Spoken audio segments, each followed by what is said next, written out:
For more on this, I'm joined by our international correspondent, Afia Hagen. Afia, good afternoon. Thank you for joining us once again. Please, if you will, can you tell us what the latest is on the fires raging in LA at the moment? Well, that Palisades fire that you spoke of, that's been called the most destructive fire in Los Angeles history, and that is now over 17,000 acres, 17,234 acres, and at 0% containment.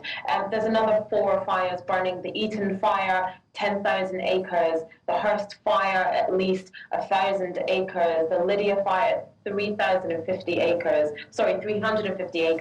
and the Sunset fire, which is at least 50 acres as well. Thousands and thousands of homes have been destroyed and thousands of people have been evacuated as well. Now, incoming President Trump is squarely laying the blame at the feet of the California governor, Gavin Newsom, today on his Truth Social site, saying it's a mistake of the governor, and you can say the administration.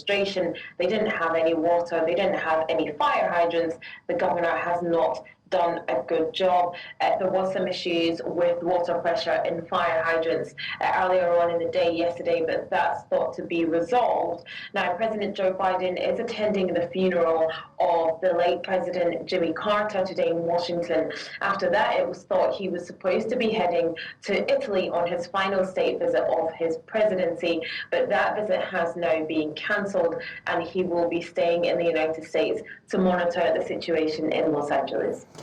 So here in Africa last year, we saw the effect of the El Nino instance and how it affected countries with floods and all. So what part does climate change have to play with these fires in Los Angeles? Climate change is playing a huge part in what has happened in Los Angeles. So they usually have a fire season, and that's usually till about sort of May to October. So to have a fire like this in January, to have a fire like this, first of all, is completely unprecedented. But to have fires in January is unprecedented as well. So what's happened is you had a very dry season. Then you had a lot of rain in a short space of time, which created a bloom. So there was lots of vegetation and then lots of dryness again. Couple that with the Santa Ana winds, which are the winds that blow traditionally at this time of year, that can get up to 100 miles per hour. Dry conditions, sunshine, and once one little spark catches fire, the embers are what makes it spread, and those are spread by those high Santa Ana winds, 100 to 150 miles per hour. Perfect conditions to have such a ferocious firestorm is essentially what it is and what we have now. And that's squarely due to climate change, lack of rain, lots of rain in a short space of time, dry conditions, and these unusual winds have brought about this terrible situation.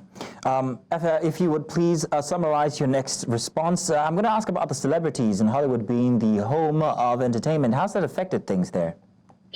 Well, yes, entertainment has been greatly affected. You have the Critics' Choice Awards, which is due to take place this weekend. That has been postponed for a couple of weeks. The BAFTA Tea Party was supposed to go ahead. That has been postponed as well. Oscar nominations were due to be in by the 17th of January, being extended by a couple of days. And lots of filming has been stopped on major series, including Suits, Ted, and Grey's Anatomy. Those have been put on hold at the moment. I want to say thank you very much, Afia Hagen, for bringing us more information on the fire.